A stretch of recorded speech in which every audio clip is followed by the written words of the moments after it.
forces kids to roleplay all the time. I'm not even going to go with dignify that with an answer. Mushi, though, you know, he's been getting these gyrocopter. Mineski's been picking it up in the first phase nearly all the time. So the question is, do Empire want to ban it out in the first phase? Or do they want to just kind of leave it through, and do they have an answer for it? It felt like they had something prepared with the Legion, but what have they really got here? Do you think they just need to ban it out? Because he has been doing pretty well. Yeah, I mean, honestly, if I was coming up against Mineski, I'd just ban out the Pangolier. I don't want to play against Ice Pangolier. Like, absolutely not. But yeah, the gyrocopter, 10 seconds it's a threatening hero for sure. Is there an answer to gyro? I think the Legion was a decent answer. I think it's more about tempo than hero matchups, though. You need to make sure you've got heroes that can fight relatively early and come online at the same time as the gyro. You know, we see the life stealers and such. The razors is another good example. So I'd like to see more of a tempo from Empire in terms of making sure they can fight at the same time as Mineski instead of letting them take all your towers. And Empire haven't banned the Nature's Prophet again. I'm really surprised about that one. That was going to be my next point. I feel like they had to ban out that Nature's Prophet after Jab's performance in the first game, because it opens up so much gank potential for them in the early stages. 10 seconds. Yeah, Jabs was just doing so much that last game. Like, his early game damage, just TPing around the map, attacking people, bringing people down, very, very strong. But maybe Empire have the answers for it. 14% pick rate, 53% ban rate, my word. Not enjoying that hero, apparently. And there we go, Empire going back for the Bane. Okay, so yeah, we talked about how most teams were banning Bane out against Empire. But yeah, it wasn't banned out in the first game, and they didn't pick it up. We were saying, oh, maybe they're not so confident on. No, this is the do or die for us. Let's go back to our comfort heroes. Let's play what we're good at and what we've practiced in the past before. Why not just pick up that Bane? You know, we're really good with this hero, and this is the reason why teams are banning it against us. Why didn't we just go for this in the first game? And now a Slardar to follow it up with. This is very interesting for Empire. Not an opening we're used to seeing at all. You know, not that many teams pick Bane. Not that many teams even more so pick Slardar. But hey, you know, purple heroes, let's go. Yeah, it feels like we've seen either the kind of team fight position 5s or the split push position 5s in like the Jakira and the splitting push, or you get the Disruptor Warlock in the team fight kind of position 5. Sometimes we get the saves like the Oracle and the Venge, but yeah, Bane seems to have fallen off out of favour a bit, especially after it was being picked up nearly all the time, it felt like before, maybe like a couple of months ago or so. Slardar's been picked up a decent amount though. You know, it tends to be in the first two. I know Lil was playing it yesterday with Na'Vi. I think Roger played it for a game as well. But there comes the Mineski Venge again. Do you want to talk about this one? I mean, why change your winning strategy, right? Like, exactly. Just Ninja Boogie, put him on the Venge. Got some great swaps off last game, and really, really good versus that Bane as well. You can always swap off the target that's being ultied. You know, you can cancel the Bane ultimate if you swap him as well. Also, whoever is, you know, the Slardar initiates on also. Just swap is a super valuable skill versus these two heroes. That's true. And the other thing I like about the Mineski Venge is that it can be played as a carry by Mushi, and it can also be played as Ninja Boogie on a 5. So it kind of gives them that draft versatility, which is always useful in the first stages of the picking phase. Even the Nature's Prophet as well. I'm sure Ice would play it as a 3 if he needed to. Jabs on this Nature's Prophet position 4 tends to be... I think he's the really stable one. I love that Mineski ban out PA, by the way. With the Slardar, you have so much burst damage, so much burst physical damage that you blow someone up instantly, and especially the Nature's Prophet.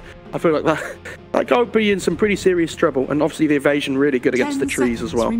So what do we think Empire need to go towards here with their draft? What do they really need to help them win this second game to try and get back into the series? Well, clearly they're looking for something which can take advantage of Slardar's physical damage, but then again, most cores can with a bit of right-click. I think they might be looking for more of a mid-game victory. You know, that's just what the Slardar and Bane kind of says to me. Bane, a very strong laner.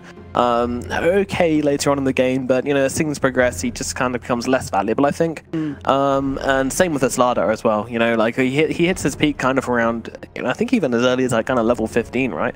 Once he's got that Blink Dagger, he's basically, that's when he's at his maximum efficiency. Everything you get after that is kind of just either for your team or to make yourself a little bit more mobile. That's the one. Thank you. I've got Movie was close though. So definitely looking for those big heavy kind of mid game right clickers. You know, even something like the Lifestealer would be really good for them this game. I mean, Slardar gets a Blink Dagger, and you got your vehicle. You got a Slardar Mobile. And of course, you know, the anti-armor, which he can take a lot of advantage of, and he could even go for the Radiant Solar Crest, which could stack on top of one another quite nicely. Yeah, I really like the lifesteal of this game for Empire, but I have a feeling it's going to be banned out here by Mineski. No, they actually banned out the Lina. Okay, so I imagine this is probably... I'm 99% sure there's going to be a lifesteal pick here for Empire in the second phase, but maybe Mineski have a plan for this. They have some... You're stealing my call here, dude. That's true, but I'm going to make a counter call already, where I think if Empire are going to pick the lifesteal, I think Mineski might pick the Beastmaster, which we've been seeing more of, and obviously that Beastmaster is a really good matchup against the lifestealer. Lifestealer not having much armor, the Wild Axe is coming through in lane, and obviously you have the Roar to go through the Rage for the free BKB on the lifestealer, and I think that would add to the pushing power of Mineski really nicely, especially with the Venge Beastmaster, Nature's Prophet, and all of a sudden this huge 5-man by Mineski looks really scary. Okay, all right, let's throw everything out the window. We're going to get a Magnus pick. So Magnus kind of completely disappeared for a while, which was kind of interesting, because I feel like at TI, teams like IG used to pick that up nearly all the time whenever they could for XXS. He was playing off lane at the time for IG, and then Mineski would come back. Then the hero just disappeared, and it's slowly coming back into it again. I think we've seen Liquid picking it up a few times for Mind Control, and so now Empire pick it up for themselves. So maybe these teams kind of watching each other a little bit, still figuring out the patch, and seeing, you know, testing the waters still, trying to find out what's strong. We've talked about Empire though. They need to win though. Do you reckon they're going to do okay with this mag? I mean, Magnus, he's one of these heroes where it either does so much for your team or does not a whole lot, you know.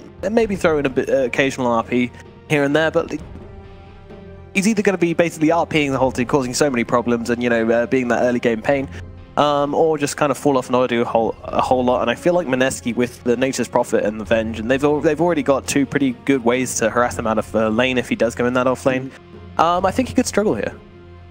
The problem I have is here for Empire that the Magnus are really good in that massive team fight, isn't it, with the RP?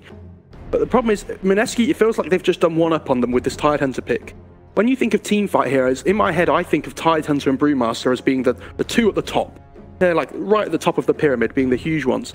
And they don't really have a way to lock down the Tidehunter at the moment without him getting his Ravage off. Because the Fiend script gets taken off by the Kraken Shell, the RP would get taken off by the Kraken Shell. So basically I think what Ice is going to do here is put himself on the front line and basically say, if you want to get to these guys, I'm going to be the bouncer. You got to get through me. Exactly. I love how you did that for me. Oh, you're welcome. You're welcome. I'm just filling in your blanks. I'd like to see, I'd like to see possibly a Viper pick here for Empire. I think would be pretty good for the Nether Toxin, for the break, and I think it gives them some good laning potential. But okay, I think this is better for them now, because what happens here is if they don't pick up their carry, Mineski are going to start banning out those really good heroes for the Empower with the Slardar, and I think that was the right choice for them to pick it up there. Yeah, Juggernaut with the Empower. He could even go for a Battle Fury as well, and then just make those RP Omni Slash combos absolutely ridiculous. It would be a lot of commitment for just one play, but it also gives him the fire potential. I don't know. He's got options this game. I think he could also go for the Sanjin Yasha and just you know, try and hit things. I think if you have the Empower, there's no reason for you to go for the Battle Fury, because you get the Battle Fury free from your team. So just tank up, go for the SMYs, go for the Skardis, go for the Butterflies. You don't need to spend that however much gold it is. I think it's like 4,000 or something on the Battle Fury. More cleave. Yeah. More cleave. Make those Omni Slashes. Just go for it, dude. Alright, so Death Prophet picked up by Mineski. Want to talk about this here a bit? Yeah, so this is something we saw them do yesterday. They go for this really big team fight lineup. They did it game 1 and game 3 against Complexity, I think it was. They picked up it's definitely game 3 where they had the Tidehunter and the DP. And it feels like it's going to be difficult for Empire to ever take a 5-on-5 engagement into Mineski at the moment, unless they can kind of burst down this DP at the start, maybe get a nice Omni Slash off on top of her. But when I imagine the DP is going to get a Yules, they kind of just need some kind of control, either the Crush, the RP, or the Fiend script, then get the Omni Slash on top of the DP and just burst her down straight away. So I imagine Nana on this DP is probably going to go for a relatively early A on disc to try and help her. And then at that point, not sure what Empire do. I think they need an answer to this here. I think it's a little bit risky if they do that though, because then they've got the Tidehunter just waiting, and they're still to pick up this core, and they're going to pick up the Troll Warlord as well for Mineski. So if you do decide to drop everything on this Death Prophet, then well, you're going to get RP'd, and then you're going to have a Troll on you as well, which is not a pleasant situation to find yourself in. That's true. The problem is I see with Troll at the moment, it's not a problem as such, but it's got a really bad win rate, I think, at Epicenter so far. I don't know what the actual stat is, but it must be something. I think it's probably only got one win or something so far, and it's been picked quite a relatively high amount of times. So Troll not looking in such a good place at the moment in this tournament, but I don't think that means the hero can't work at all. And it is a good matchup against the Juggernaut. Well, Makoshka just talking, giving those encouraging words to his team as they get into game number 2. And they're going to have to fight for this one. On the draft, who's got it for you? I'm going to go with the Mineski. Not necessarily on the draft, but I think they are the better team than Empire. I think they have this. I believe in them. They need to go 2-all here. They need to give themselves that second win to really help them and give themselves the best chance of getting to the main event. They really want to be there. You know, they're one of the better teams in the terms of DPC points at the moment, and everyone, you know, they want to see them play. They're a fun team to watch. Ice, you know, everybody loves that guy. True. But, you know, Empire, big RPs, I can see it happening, you know, I can see it. They just need to find the momentum and carry the momentum, you know. Mineski, they're a fantastic team for punishing people. That is what they excel in, I think, is when you go for a gank, Mineski, you're always able to turn it around on you, and, you know, basically, you get one hero, they get 3. That's what they do best, and I feel like if Empire can figure out a way to counter that, then they could be in a pretty good spot, and Magnus is certainly a half-decent hero for doing it, and I just wonder how much he's actually going to be able to get from this laning phase. I'm also glad that Empire have picked a hero that isn't quite so single target this time. They have got a bigger teamfight hero in the Magnus, where last game we saw the Legion, we saw the Lina, a lot of burst damage, so they've actually given themselves some answers that they had with problems before. Sure. And last game also we saw them kind of try and remedy that problem by putting a little bit more farm into Lesh track. In the end, the amount of BKBs there were in that game, so let's see how we do for game number 2. I'm hyped for this one. This is not necessarily the two best teams that have performed at the tournament so far, but in terms of relative importance, you know, this is massive for them. I don't think we mentioned the Queen of Pain pick at the end of that draft, though, did we? Not quite. I mean, you know, it came out of that mobile magic nuker on the side of Empire. Yeah, it's pretty good here because not only is it quite difficult for them to lock down on the side of Mineski, especially when they get the BKB online on the Quap, I think it also gives them that burst potential that they really need against the DP. We talked about them needing to use the Omni Slash to be able to bring the DP down. Now, I think if they can just use the Sonic Wave, use the Queen of Pain's burst damage, maybe not so reliant on that anymore, and they might be able to save one of their 2 big ults on the Jug and the Quap for somebody else. Oh, interesting ward thrown down there by the Tide, just in the river. Outside the Roche pit, just goes up on the cliff and then throws it down onto the low ground there. You see that? Okay, so yeah, that's an interesting one. I'm pretty sure they put it on the cliff at the start of last game, didn't they? I think so. Just on that high ground. So not sure about that one. I mean, the good thing about that is it's less likely to be dewarded. But I guess they don't really need to see on their own hill at the start of the game, and it does see a little bit further down the river. So we'll see. Valuable. They are going to run this off-lane dual lane though for Jabs and Ice on the Nature's Prophet on the side. Ice, he's got some pretty good stats on this time, doesn't he? Yeah, it's something stupid like a 73% win rate, I think it is, over all time. Not even within a time period. This is his whole time of playing Dota. And look at his starting items. They've actually gone for a Blightstone on the Tide, so what this does is it allows Jabs to go for the Orb of Venom on the Nature's Prophet, and you kind of really want the Blightstone as well, because the damage from the Nature's Prophet and the trees then gets amplified, and when you have the Gush as well, the Anchor Smash being physical damage, that's a really good laning setup, and I think that's the right item choice there for Ice on that side. Well, 3 mangoes on the watermelon. Could it get any better? And also with the Blightstone as well, you know, these crazy builds coming out from the new patch, but with the much cheaper mangoes than they used to be. Let's see how it goes. I mean, this top lane, you know, it's going to be pretty violent as Poshkin is taking so much here. He's got to be careful. He's actually blocked in by the trees. Can they get one more right click off, or is it going to just top to the poison? One more right click comes through, but Poshka goes down, and Jab just getting a really big kill to start things off. And actually, Yoki's got to be careful here as well, as they will chase him off into the tree line. Yeah, that's all in the power of the level 1 Gush from Ice there as well. Just the amount of negative armor coming out, the trees doing damage, the slow from the Orb of Venom. I just want to point something out here. They've actually put FN on the carry, and the Naive is playing the Quap mid. So they've swapped things up again like we saw yesterday in their game 3. let's see if it works out for them, because I'm personally not so sold on this. Okay, well, we'll see how that goes for them. Meanwhile, the top lane, more action. They're trying to bring down Yoki here, and they don't seem to have any more right clicks to follow through. Ooh, jab's dropping very low. Needs to be careful. Yoki does have that stun, I think, and will throw it out, but it's too much damage as Ice Ice Ice will get the kill. Jab just getting down to the low ground. The blocks from Ice Ice Ice stops Miposhka being able to finish him off. Or does he? He is much faster. Jab's up onto the high ground, but I think Miposhka is going to give up here. Or am I mistaken? Jabs, don't taunt just yet, my friend. Miposhka's still chasing, going through the tree line. Look at this guy, he's going deep.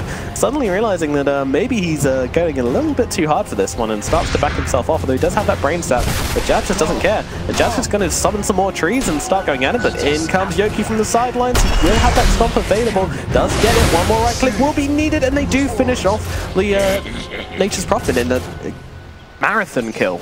Yeah, it felt like Jabs was taunting with the Bane for so long, but Yoki's like, enough of this, I'm fed up with you, and just comes in, walks in, finishes off the kill. Great play by Emperor, and they really needed to at least get something up here, because they are committing 3 heroes, which means that Mag in this bot lane is having a really difficult time against the Troll.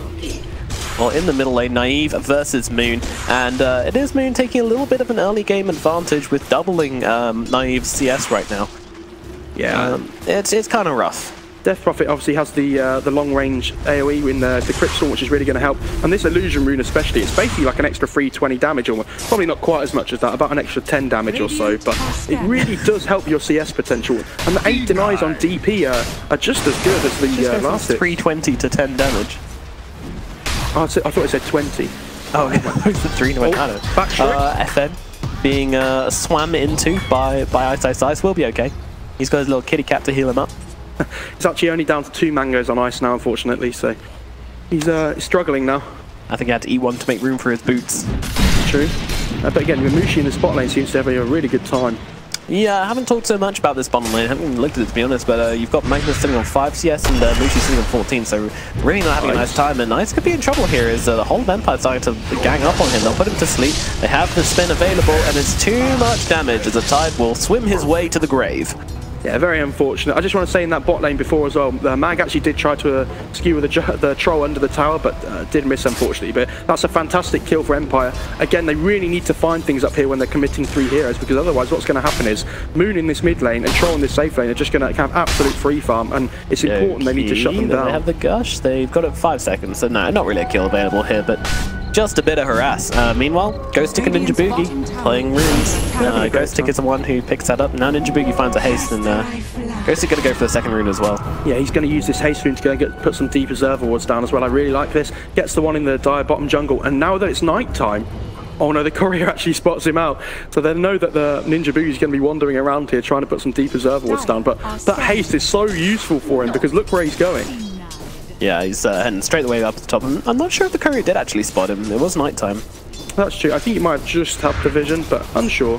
Ninja Boogie does get a deep ward down again in the Radiant top, the Dire top jungle too. So that's going to really help them decide their ganks and maybe help Nature's Prophet get some good rotations in. Trying to get them both in. Stun out onto Ninja Boogie. Stops him being able to get off that stun for now. Will follow up with it as Jabs goes for the right clicks onto Miposhka, but it's actually Ninja Boogie who's falling low. Will go down. Miposhka being chased through the tree line. One more right click will be needed from Jabs, but he actually heals up with the life sap. Does end up falling. Now Ice Ice Ice trying to get away. Yoki and FN just going to go back to farming up as the action kind of ends up here in this top lane, but it's just a 1-for-1 trade in the end. Both supports going to go down. Yeah, I think that's okay for both teams. Obviously, the thing is now Ninja Boogie can kind of leave Mushi in this 1v1 against the Mag, because Mushi can just push the lane in now as Troll, go back to the jungle and just be really efficient with his farming pattern. And if Ninja Boogie stays up in this top lane, he can decide to carry on putting the pressure on, but it looks like he's got... That's a lot of damage. That is too much damage, although I'd say that Jabs is trying to make a way through the trees, but won't quite work. FN gets the right click off, and the Nature's Prophet will fall. Meanwhile, in this bottom lane, Mushi continues to assert dominance over Ghostic. Yeah, it's really difficult for Ghostic here to lane, because Mushi does so much damage and he can continually just use these axes to harass. Like, I think Ghostic's basically just going to have to shockwave farm. He does hit level 4, which is nice for him, but only sitting on 8 CS. The main difference here is the pressure coming out onto the Dire safe lane is completely different to the pressure coming out onto the Radiant safe lane, and that's the problem with the Slardar Bane. It feels like you have to kind of stay together so you have this kill potential, because Slardar doesn't really offer too much in terms of being a lane support. Jabs just taunting his way to victory here as they get another kill onto this Magnus and start to really amp up the pressure. And this bottom tower, I mean, what should Empire be doing here? Because their laning phase is not really going fantastically. The problem is that the Ghost Stick is the main kind of wave clear to get them off this tower, but Mineski have done a really good job of timing their rotation, killing Ghost Stick when the catapult comes out, and that gives them this huge kill potential for the tower. So I think this is going to fall, and then who's going to stop Mushi at this point into their game? Like, I feel like they have to get this RP online for Mag, get this Sonic Wave online for Quap. Maybe even they need the Fiend's Grip as well, because they need to lock Mushi down and kill him at some point soon, otherwise he's going to snowball out of control really quickly. He's already so far ahead, and also look at this middle lane as well. I mean, you've got Moon just completely dominating here on the Death Prophet as Queen of Pain really starting to get a look in at the 25 CS versus Moon's 40. This is a very dominant lane from Mineski so far. That's true. It feels like Empire just need to hit their timings though, where they get the Slardar Blink, the Fiend's Grip, and then kind of make the rotations and kill people, because up until then it's going to be really difficult. Jabs, they do spot him out here though. Might look for something here, but yeah, Ice rotates in as well. He's only level 4, but who cares? Let's get some pressure on here. I think, does DP have Exorcism yet? I don't think she does, but when she gets to level 8, if she gets the Exorcism online, I think that tower might be in trouble. Well, here we go.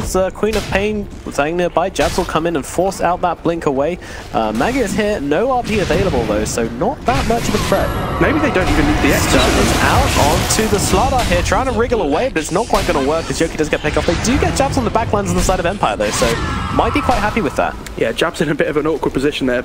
Puts himself between the tier 1 and the tier 2, but that kind of forces the Mag to rotate mid to defend. And again, this just means Mushi's going to get an absolute free bot lane here. What's he got coming out on the courier here? I don't. It's probably the phase boots, I would imagine.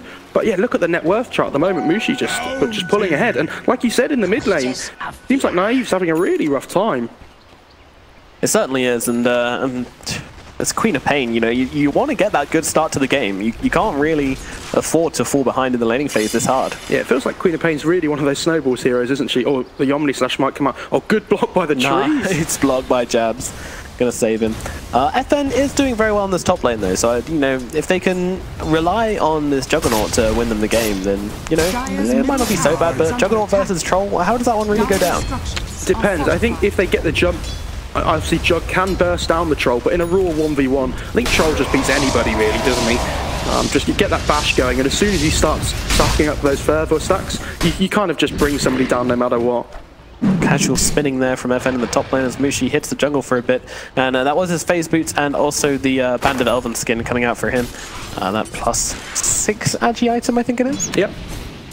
So the thing is, you're seeing they're actually doing the same as last game where Mushi goes to the jungle, same as he did with Gyro before, and that frees up the safe lane for Venge so she can get the level 6 online. And this is a really efficient play from Mineski. I'm liking this a lot. They know that they're ahead and they can keep being ahead and push their advantage if they just split the gold across their whole team. They don't need to sack their support so hard. This level 6s are really important with the swap and the Wrath of Nature.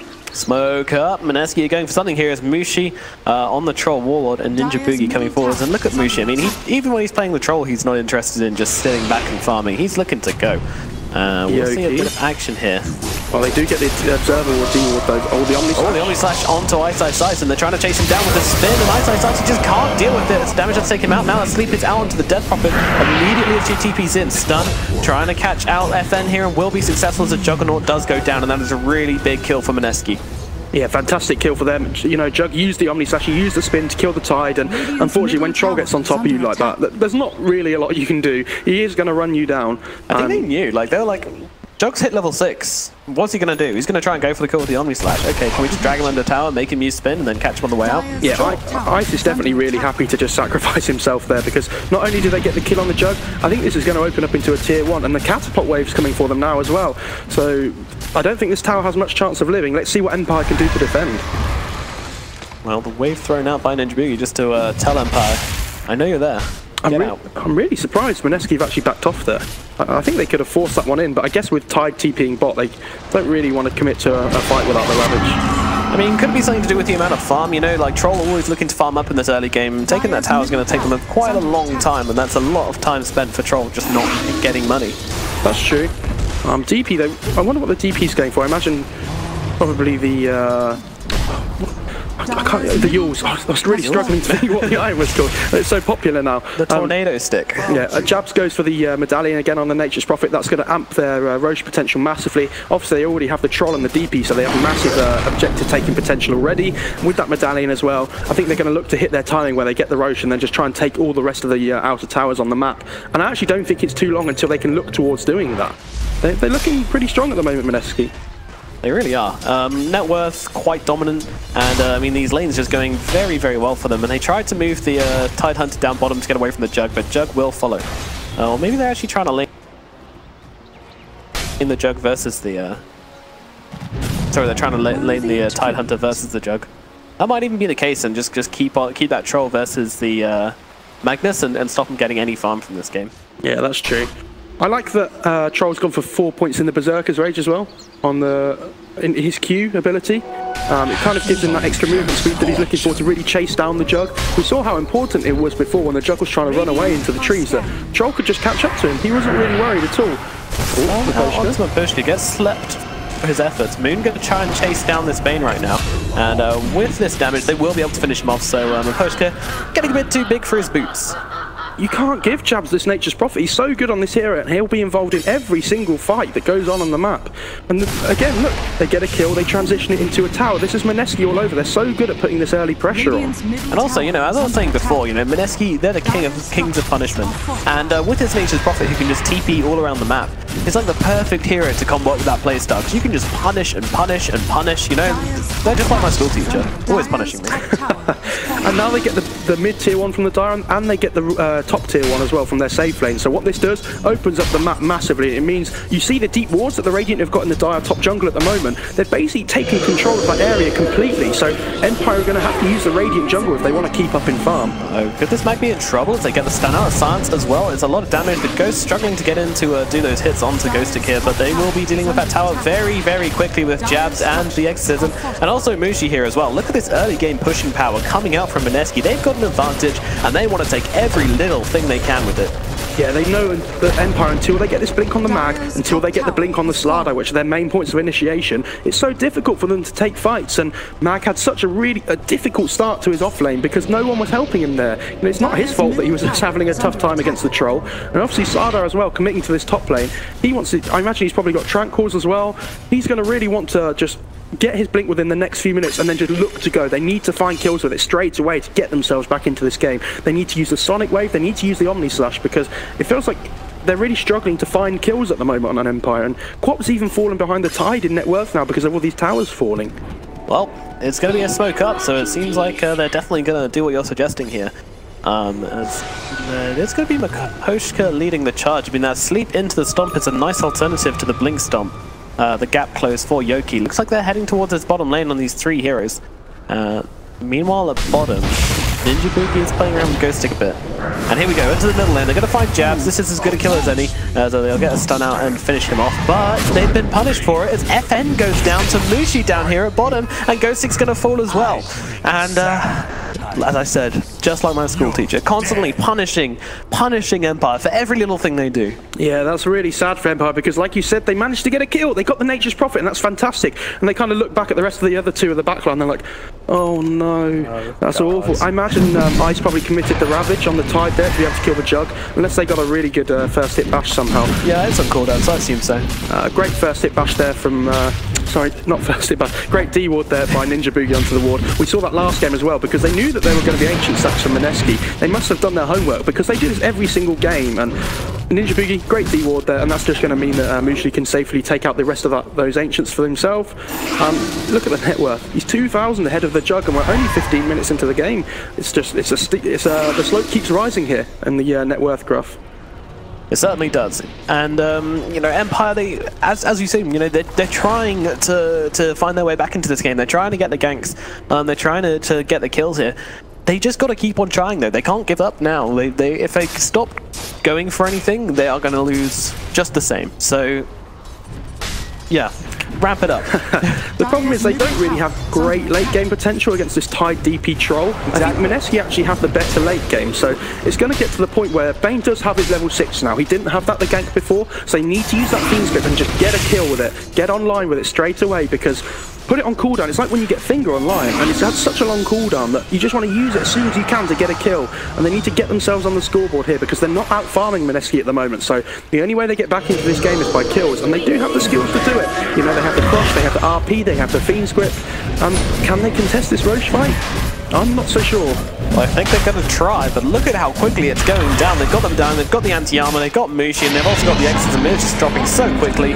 No response from Empire at all. So the problem I have now is for Empire that they can RP the troll, which is fantastic, but it feels like the same as last game where they're going to use all their skills on the troll to try and bring him down, and then troll's going to come back up again when the Aegis makes him respawn, and they're going to go... okay, looks like we got a little bit of lag here. As all the players noticed and immediately paused. But they're just going to restart quickly. So, Tidehunter, is he dead? I think they don't have a way of going through the Kraken shell, so this might be interesting. Actually, they commit the Omni Slash, and nice RP onto 2 actually. Going to help them finish off Ice and maybe get jabs as well. Come back, go for Ninja Boogie, get that anti-armor on him.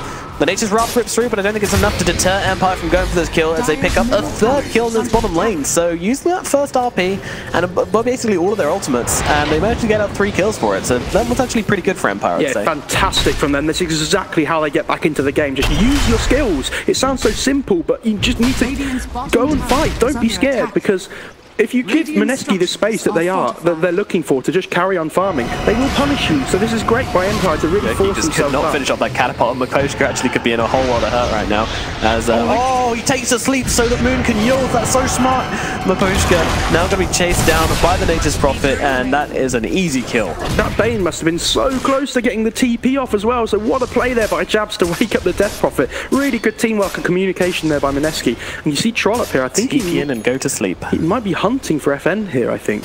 They do have this ward in the top lane, so they know where he is. He's got a Basher, he's got an Aegis, he's looking to go. Actually pops the ulti, trying to just get that bash off, but he does not quite quick enough to catch that Juggernaut, who's actually got a full Manta of his own. Yeah, I feel like he's very reliant on getting a first hit bash there on the Troll to be able to bring him down.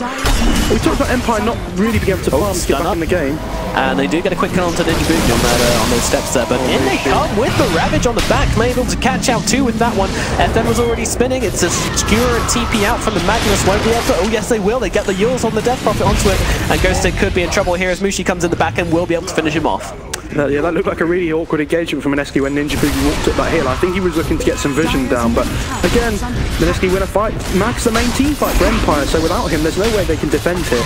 Yeah, I was going to say before, they do have the Empower on the Jug to be able to help him farm coming into this mid to late game, and that will help him, but it feels like Troll's just... No, he's doing fine. He's quite happy with that because Troll is still a good matchup against the Juggernaut, so it doesn't really matter how farm the Juggernaut gets, they do kind of have an answer for him at all times into the game.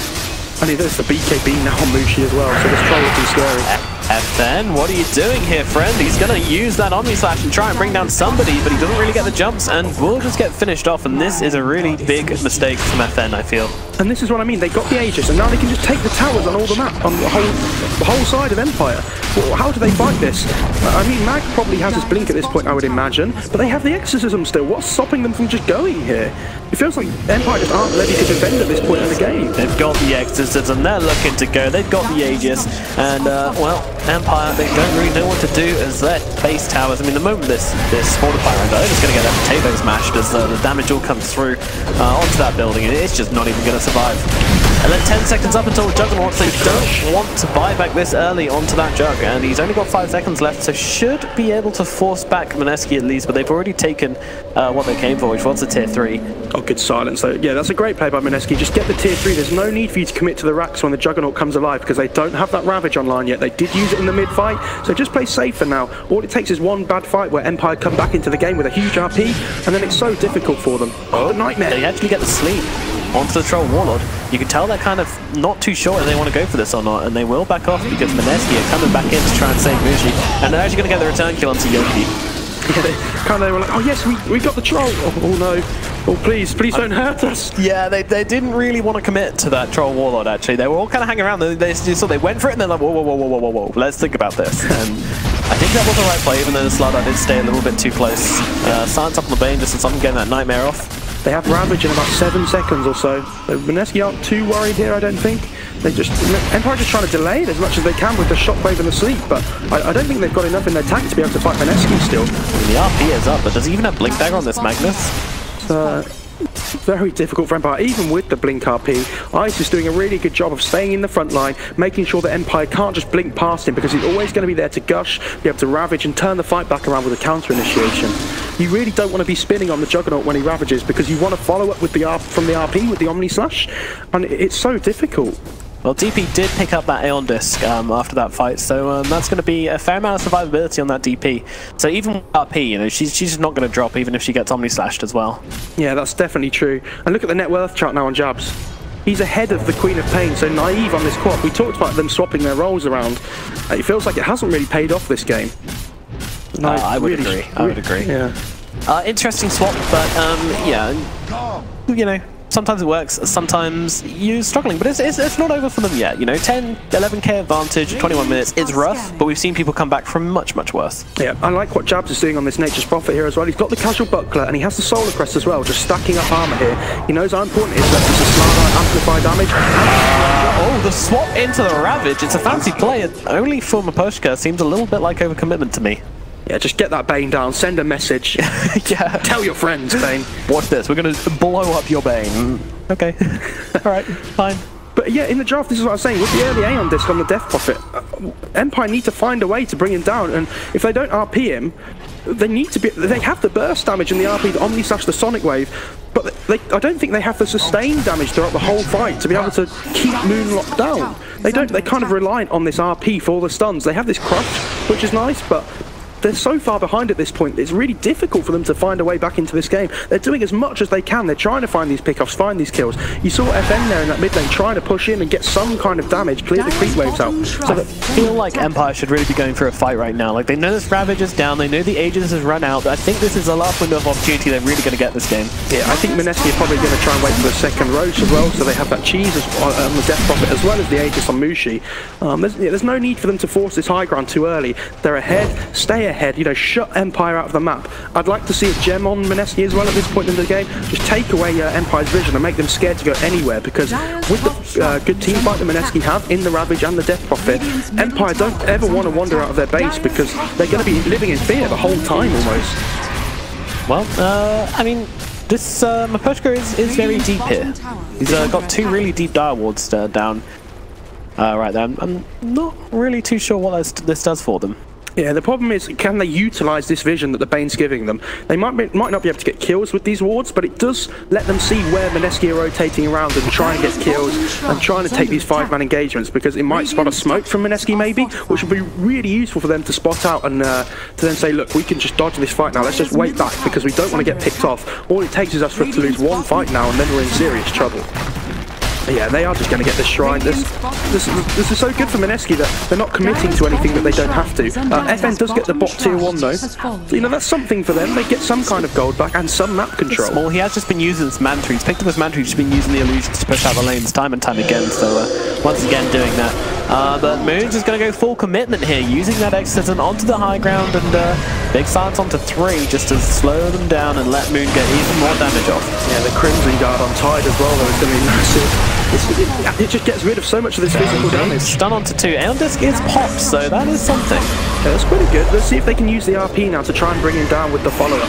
It's going to be pretty difficult though, I think, still, because Ice, again, is doing a really good job of staying in the front lines. And I think Mineski, they're quite happy with the tier 3 here. Just wait for the Roche, because all it takes is one bad fight, where, like we said before, the RP comes up, they all get wiped, and that's a free Roche for Empire. And if Jug gets that Aegis, it might be really difficult for Mineski to then take that fight. And they really need this cheese on the Death Prophet too, to make sure she's even more tanky than she was before. Yeah, it's a whole lot of pressure on this Magnus to try and throw off like the biggest RP of his life to basically turn this game around. And no easy task. Are they just kind of... Do you think these wards are down here to make sure they see when Roshan is going? Do you think it's a Roche fight that they want to take? Yeah, definitely. They can't let Mineski get this Roshan for free. They have to contest this, because like we've said, cheese is so important. The Aegis is so important at the moment with all this burst damage coming out from Empire. They can't fight into the Aegis, I don't think, especially with the really good high ground push that Mineski do have in the Troll and the DP. The other thing is these wards do that when Mineski do back off like this, when they've used their big ultimates, it means that Empire might be able to find some kind of pick off and some kind of kill, which they desperately need at this point in the game. Obviously the Juggernaut does have a Skadi now, he just picked that up, so he's a lot more tanky now than he was before. Have some really good effective HP, gives him some good int as well, and helps him kind of run these heroes down, like the Death Prophet, like the Jabs Nature's Prophet too. Not sure he can chase the Troll down, I feel like that would go the other way. Ooh. Troll ult pop. Troll ult popped as they're trying to take down Yoki down here.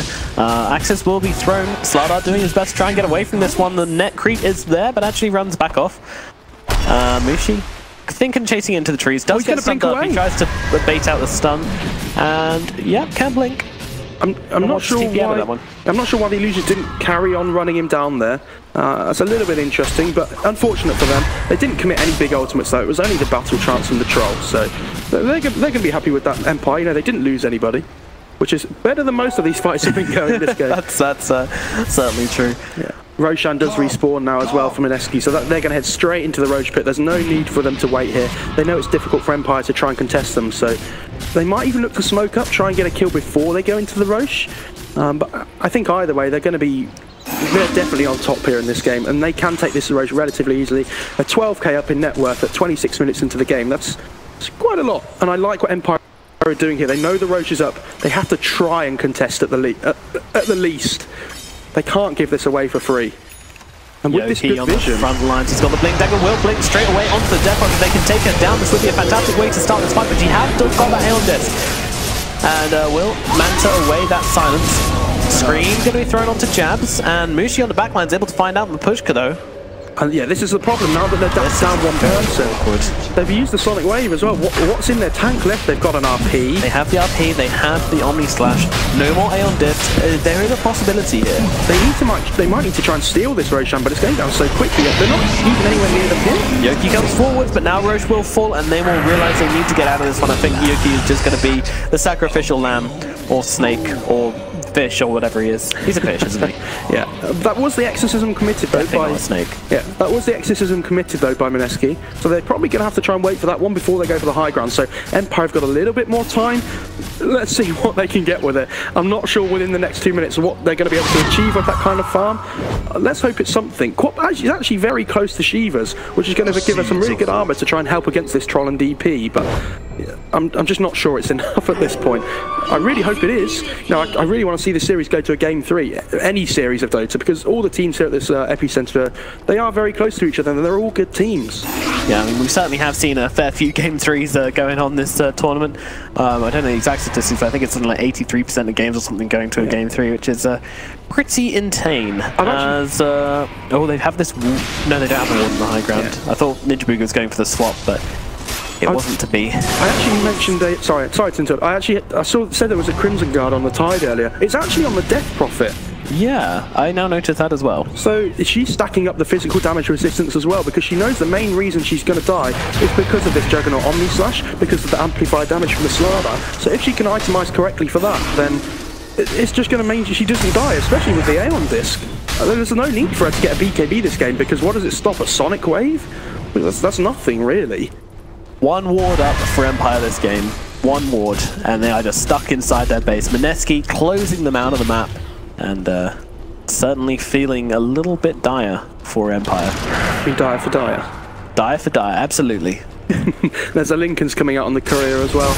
I'm not really sure who that's for. It's actually for the Troll Warlord, so that kind of makes Fiend Script, just gone now, unless they can cancel it with the Enfeeble or the amplified damage. But oh, it's actually the Lotus Orb, sorry, for the Death Prophet, not a Lincoln's. I saw a Perseverance and just jumped straight to that conclusion. Well, Moon is going to commit with that exit. Nice throwback, skewer into the stun, but now that Aeon Disc is going to pop off. The Poker with the ultimate before starting him back out of harm's way. Sonic Wave going to rip through, but the Yours is there, and they just don't find the kill despite all of this commitment. And also, they're losing their range rack forces. Ghost are just getting to work because they haven't been able to bring Moon down. The Moon to about half health right now.